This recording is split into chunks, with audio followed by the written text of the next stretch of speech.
والعيب اللي قفلني من السماعة دي وخلاني عايز ابيعها هو من فترة كده حوالي شهرين كنت بدور على سماعة بمبلغ محترم تديني أفضل تجربة صوت وفي نفس الوقت تديني جودة مايك نظيفة، أو بمعنى أدق تكون أحسن وأفضل سماعة كقيمة مقابل سعر في سعرها، وفي نفس الوقت من شركة أكون واثق فيها. ووقع اختياري على السماعة دي ون بلس بادز 3، وكنت بقارن بينها وبين واحدة تاني من هواوي مش فاكر إصدارها بالظبط، بس كانت الون بلس أحسن في كل حاجة تقريبا. وفعلا بعد تجربتي ليها على مدار شهرين أقدر أقول لك بكل ثقة إنها أفضل سماعة كقيمة مقابل سعر. السماعة بتقدم مواصفات قوية جدا تنافس أي سماعة تاني في سعرها أو حتى أعلى منها، لكن عيب واحد قفلني من السماعة دي وخلاني أعرض هذه التحفة الفنية للبيع. في الفيديو ده هقولك على كل المميزات والعيوب بتاعت السماعة دي وتقييمها النهائي من وجهة نظري، فتابع الفيديو للنهاية ويلا نبدأ.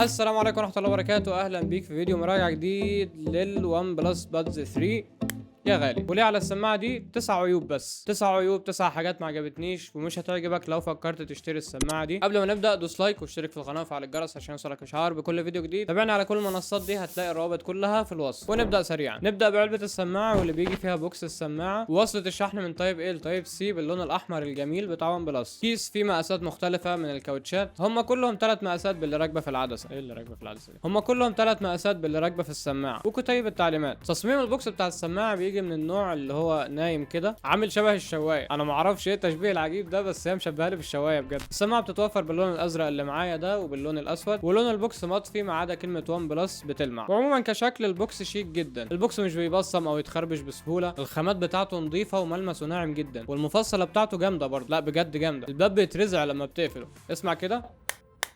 والحلو في المفصله دي انها بتضمن لك ان السماعه ما تتفتحش بالغلط، عشان طبعا ما تتفتحش بالغلط وتفضل شغاله على الفاضي. كان عندي واحده جوي روم كانت بطاريتها بتخلص بسبب الموضوع ده، ابقى واخدها معايا في الشنطه مثلا تتفتح لوحدها والاقيها عايشه حياتها جوه الشنطه. جوه البوكس بقى عندك السماعتين وزرار الريسيت بتاع السماعات. جسم السماعات نفسه بيلمع زي ما انت شايف ما عدا الجزء في بتركب الكاوتشه، والجزء بتاع التاتش مش عارف هيظهر ولا لا، غالبا الفوكس مش هيجيبه. المهم الجزء اللي فيه التاتش هنا ما بيلمعش، والجزء اللي فيه المايك من تحت. وبرده السماعات شكلها شيك جدا ويبان انك لابس حاجه نظيفه، وحجمهم يعتبر صغير او متوسط، يعني لو قارنتها تقريبا حجم عقله من صباعي. فدراع السماعه مش كبير قوي، ووزنها خفيف جدا. وزن السماعه لوحدها حوالي 5 جرام، ووزنها مع البوكس حوالي 56 جرام. السماعات ماسكه كويس في البوكس، مهما تحاول توقعها مش هتقع، المغناطيس اللي هنا شديد. السماعه خفيفه جدا ومريحه في الود وثابته جدا، حتى لو بتتحرك كتير السماعه مش هتقع من ودنك. وده شكل السماعات في الود.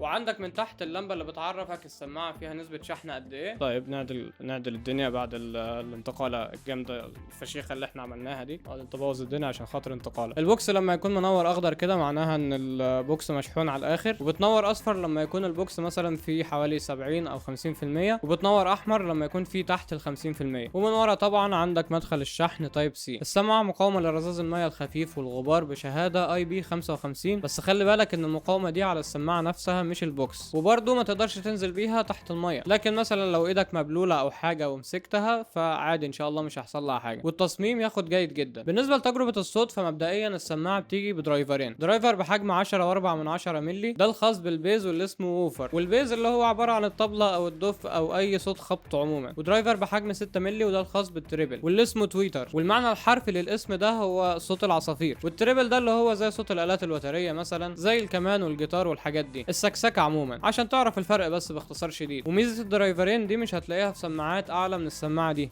فدي نقطه قوه ليها. وفي التجربه الفعليه انا عايز اقول لك في الات اول مره اسمعها، تجربه الصوت هنا هايله، الصوت متجسم ومظبوط بدرجه مش طبيعيه. التريبل والبيز هنا اديهم 10 من 10 ونجمه. السماعات الرخيصه او اللي الشركات بتسترخص فيها هتلاقيهم بيعلوا لك البيز عشان يغطوا على جوده التريبل السيئه، وتبص تلاقي باقي الاصوات صحيحه على بعضها. وهتلاقيهم في الاعلانات دايما مركزين على البيز، اللي هو بص احنا بنقدم اقوى بيز، احنا بنقدم بيز، لكن التريبل والبيز هنا في مستوى واحد يعتبر، مفيش حاجه بتغطي على التانية. وتقدر عن طريق برنامج هي ميلودي تتحكم في درجه البيز لو حابب تعليه او حابب توطيه، وتقدر تعمل ايكولايزر بالصوت اللي يناسبك. انا كل ده ولسه ما كلمتكش عن العزل. العزل في السماعه دي بيوصل ل 49 ديسيبل، ولو مش فاهم معنى الكلام ده فاحب اقول لك دلوقتي انت سامعني وفي صوت دوشه كبيره حواليا، ولكن بمجرد ما تحط السماعات في ودانك خلاص هدوء هدوء تام، انت خلاص رحت في عالم تاني، انت مش في الدنيا دلوقتي. ده فعلا بالظبط اللي بيحصل معايا لما بلبس السماعه في مكان فيه دوشه عاليه. انا عايز اقول لك السماعه دي ساعدتني اتخطى ايام كتير في الكليه بسبب الدوشه، فاهم اللي هو الدنيا دوشه حواليا، انا في عالم تاني، انا مش في الدنيا دلوقتي. السماعه بتعزل الدوشه تماما عشان تبقى مركز في الحاجه اللي انت بتسمعها وما تتشتتش. والعزل هنا ثلاث اوضاع: عزل الضوضاء او النويز كانسليشن، او الترانسبيرنسي مود، او تطفي العزل خالص. الترانسبيرنسي مود او الشفافيه ده بيديلك عزل خفيف، وفي نفس الوقت بتبقى سامع اللي حواليك لو في حد بيكلمك مثلا، فبدل ما تشيل السماعه من ودنك لا هتبقى سامعه عادي جدا. وعزل الضوضاء نفسه تقدر تخليه اوتو او مانيوال، بمعنى انك لو خليته اوتو هيعزل الدوشه اللي حواليك بناء على المكان اللي انت فيه. يعني مثلا عزل الدوشه في القطر هيبقى غير عزل الدوشه في البيت، هيبقى غير عزل الدوشه في الشارع مثلا، بحيث ما تبقاش طول الوقت حاسس ان في ضغط على ودانك. وطبعا ده احسن للبطاريه عشان ما تستهلكش على الفاضي. انا عايز اقول لك انا جربت العزل بتاعها في طياره، حرفيا انا كنت كاني قاعد في البيت، انا نفسي اتخضيت لما جربتها في الطياره. مفيش دوشه نهائي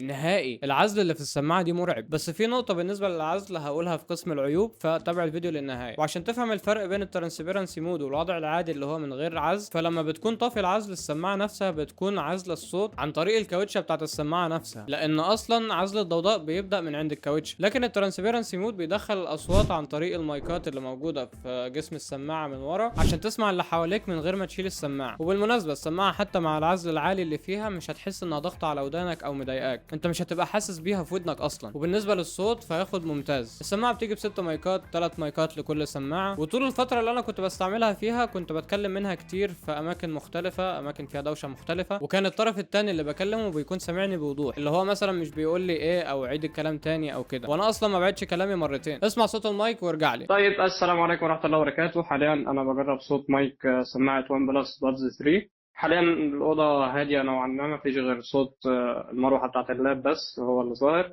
وما أعتقدش إنه هيكون ظاهر في تجربة المايك. هنبدأ دلوقتي ندخل الهواء عند رقم 3. 1 2 3. حاليا كده الهواء اشتغل والهواء موجه عليا مباشرة. هنبدأ ندخل صوت الدوشة واحدة واحدة من بداية رقم 5.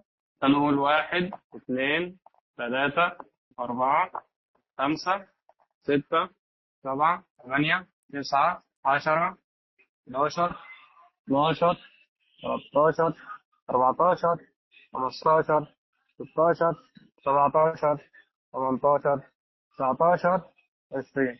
هنوقف بقى دلوقتي كل حاجة مشغلينها نوقفها، نوقف التكييف ونوقف المروحة ونحكم على الصوت مع بعض. أنا لسه دي تقريبا أول مرة هسمع الصوت، فهسمعه معاكم بعد كده نقيم إن شاء الله. المايك في السماعه دي ممتاز، وزي ما شفتوا في تجربه المايك الصوت ما بيقطعش او تحس انه اتكتم جامد، وعزل الدوشه حلو جدا في مايك السماعه دي. عايز اقول لكم صوت التكييف اصلا زي الطاحونه، ورغم كده صوته ما كانش ظاهر في المايك. البطاريه بتيجي بحجم 520 ملي امبير بالنسبه للبوكس، و58 ملي امبير لكل سماعه، والبطاريه من نوع ليثيوم ايون. والبطاريه على الورق المفروض بتدي لك حوالي 10 ساعات استخدام متواصل لكل سماعه، و44 ساعه استخدام متواصل مع البوكس، لكن في الحقيقه هتدي لك حوالي 30 ساعه السماعات والبوكس مع بعض، و7 ساعات للسماعات لوحدها. وده مش عيب بالمناسبه، بس تعالى افهمك ليه ده بيحصل. ال 44 ساعه دي السماعه فعلا تقدر تديها لك، بس لو كنت مشغلها من غير عزل او من غير ترانسبيرنسي مود، وتكون مشغلها على 50% مثلا، ومن غير ما تكون مشغل جوده الصوت العاليه اللي هي تقنيه ال HDC، اللي هو من الاخر كانك مشغل الصوت الخام بتاع السماعه. لكن لما بتشغل كل ده هتدي لك السماعات بالبوكس من 28 ل 30 ساعه استخدام متواصل، وده رقم ممتاز على فكره بالنسبه للمواصفات والتقنيات اللي جايه بيها السماعه. انت بتشغل درايفرين مع بعض، ده غير العزل الشديد اللي فيها، والكلام ده ون بلس نفسها منزلاه، يعني الشركه ما كدبتش عليك في حاجه. وفي التجربه الفعليه السماعه بتقعد معايا ما بين يومين ل3 ايام على شحنه واحده من غير ما احتاج اشحن البوكس تاني، وده بيكون على حسب استخدامي. اوقات اكون مشغل الجيمنج مود، اوقات اكون طافي العزل كده يعني. وتقريبا ما فصلتش مني غير 3 4 مرات من ساعه ما جبتها، اللي هو بمعنى ان انا استعملتها لحد ما فصلت خالص. ففعلا البطاريه هنا ممتازه. شحن 10 دقائق عن طريق البوكس تدي لك ساعتين استخدام، ولو موصل البوكس بالشاحن هتدي لك حوالي 7 ساعات استخدام، والبطاريه تاخد ممتاز. بالنسبه للتحكم في السماعه فانا عايز اقول لك التاتش هنا ولا غلطه، اللمسه لمسه، ما بتاخدش لمسات بالغلط، او لما تدوس مثلا ما تحسبش اللمسه، لا طالما لمست هي هتنفذ. ومكان التاتش متحدد في السماعه، الجزء اللي ما فيهوش لمعه ده عشان ما تاخدش لمسات بالغلط، وفعلا معايا ما بتاخدش اي لمسات بالغلط وانا بلبسها او وانا بقلعها، الا لو صابعي جه على مكان التاتش. لمسه واحده توقف الميديا اللي مشغلها، لمستين على السماعه اليمين تجيب الاغنيه اللي بعدها، ولمستين على السماعه الشمال تجيب الاغنيه الاغنيه اللي قبلها. ونفس السماعه الشمال برضو لو سحبت لفوق او لتحت بتقلب بين الاغاني، لكن السماعه اليمين لما بتسحب لفوق او لتحت بتعلي او توطي الصوت. ولو لمست السماعه مرتين وانت فاتح الكاميرا تقدر تاخد صوره. دوسه طويله توقف العزل او تشغله او تشغل وضع الشفافيه، وثلاث لمسات بتشغل لك وضع الجيمنج مود عشان طبعا تقلل التاخير في الالعاب. والتاخير هنا في الالعاب مش هتحس بيه نهائي. زمن التاخير هنا 94 ملي ثانيه، وده رقم جيد جدا. وفي تجربتي للسماعه في العاب زي بابجي مثلا ما لاحظتش اي تاخير نهائي. اثناء المكالمات لمستين على اليمين او الشمال ترد على المكالمه او تقفلها، ولو عايز ترفض مكالمه تدوس دوسه طويله على اي سماعه. وعموما كل الاوامر دي تقدر تتحكم فيها عن طريق برنامج السماعه اللي هو تطبيق هي ميلودي. انا من كتر ما التاتش اللي في السماعه دي عاجبني بقعد استعمله كتير حتى لو مش محتاج استعمله، متعه بجد. التحكم هنا هياخد ممتاز. السماعه فيها مستشعر تقارب، وده وظيفته لما بتشيل السماعه وانت مشغل اغنيه او اي حاجه بيوقفها لحد ما ترجع تحط السماعه تاني في ودنك. السماعه بتدعم الدول كونكشن، تقدر توصلها بجهازين في نفس الوقت. يعني معايا انا مثلا موصلها على الموبايل واللاب في نفس الوقت. عندك دولبي اتموس، الاتش دي سي عشان تاخد جوده صوت اعلى، بلوتوث 5.3 بمدى 10 متر. والسماعه معايا كانت نادر لما بتفصل وانا بعيد عن الموبايل، واللي هو برده مش بتفصل خالص، هي بتقعد تقطع كده. في ميزه في البرنامج اسمها جولدن ساوند، دي لما بتشغلها بيعمل لك زي اختبار عباره عن انه بيشغل لك شويه اصوات وانت لابس السماعه عشان ياخد زي قالب او تمبلت لودنك، وبعد كده بيديلك احسن تجربه صوت مناسبه لشكل ودنك. تقدر تقول انه زي بريست جاهز كده، وتقدر تستخدمه في اي وقت، وتقدر تعمل اكتر من نسخه عادي. والسماعه بتدعم ال 3 دي اوديو، وده هيفيدك اكتر لو بتلعب العاب زي بابجي مثلا، هيخليك تحدد اماكن اللعيبه بشكل اسرع. وفعلا لما بتشغله هتحس بفرق في الصوت، بدل ما هو بيجي لك من على اليمين والشمال هتلاقيه بيجي لك من قدام، من ورا، من فوق، من تحت، من كل الاتجاهات. والسماعه بتدعم الصوت المونو، بمعنى انك تقدر تلبس فرده واحده والصوت كله هيشتغل فيها، ودي هتبقى مفيده اكتر لبتوع الدليفري. ويلا دوس لايك عشان هنخش في العيوب. البوكس صعب في فتحه خصوصا لو بتفتحه بايد واحده، وده بسبب ان تصميم البوكس مربع كده او مستطيل نايم، وملمس البوكس الناعم ده بيصعب الموضوع بزياده. وتصميم البوكس ده عموما غبي، انا معرفش مين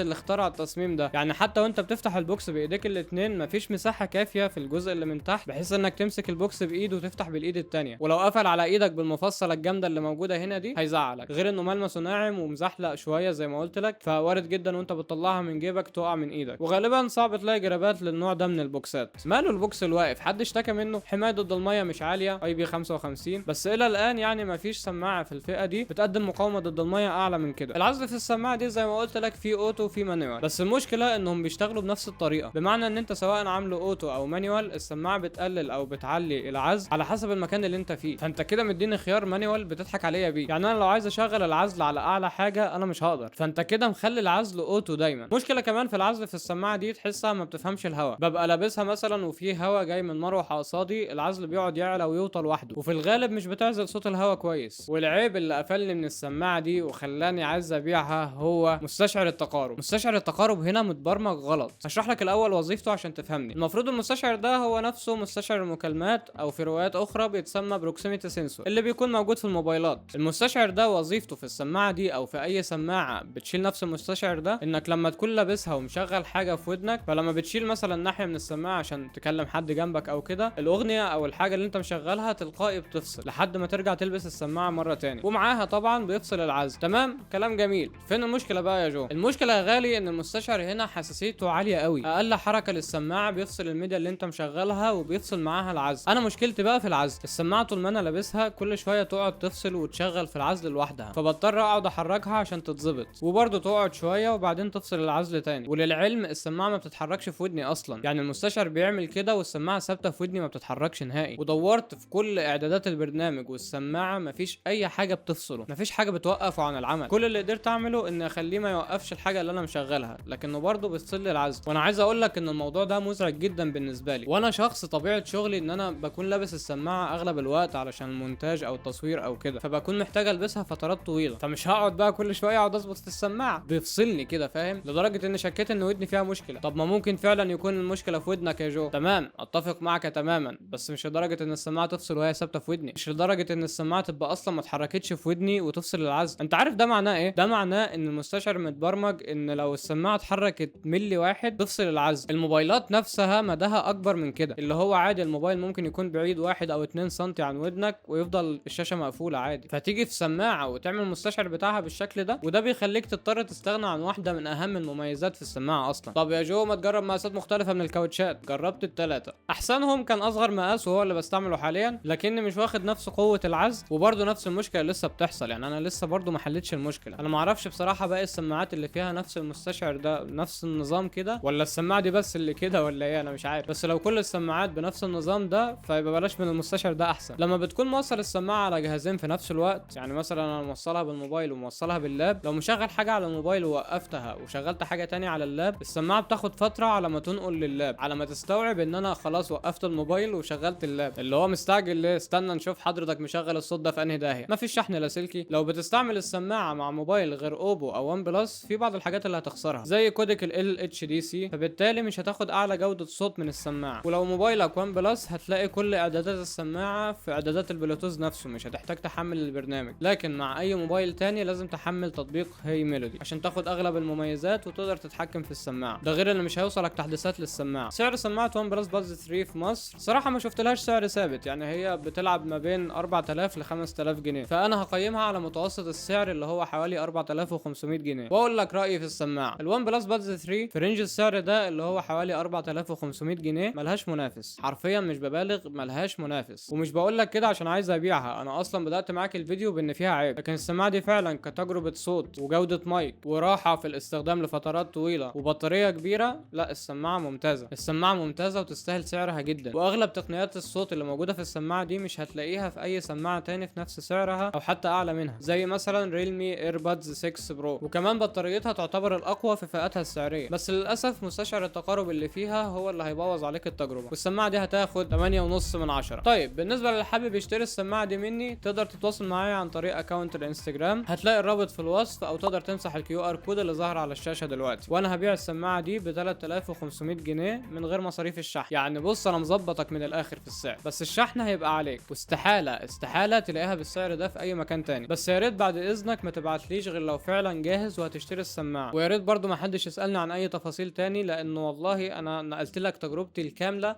بالمميزات والعيوب بتاعه السماعه، فمفيش حاجه جديده هقولها لك. دوس لايك، ولو اول مره تشوفني اشترك في القناه وفعل الجرس عشان يوصلك اشعار بكل فيديو جديد. تابعنا على كل المنصات دي، هتلاقي الروابط كلها في الوصف. وشكرا ليك لو كملت الفيديو لحد هنا، اشوفك الفيديو الجاي، سلام.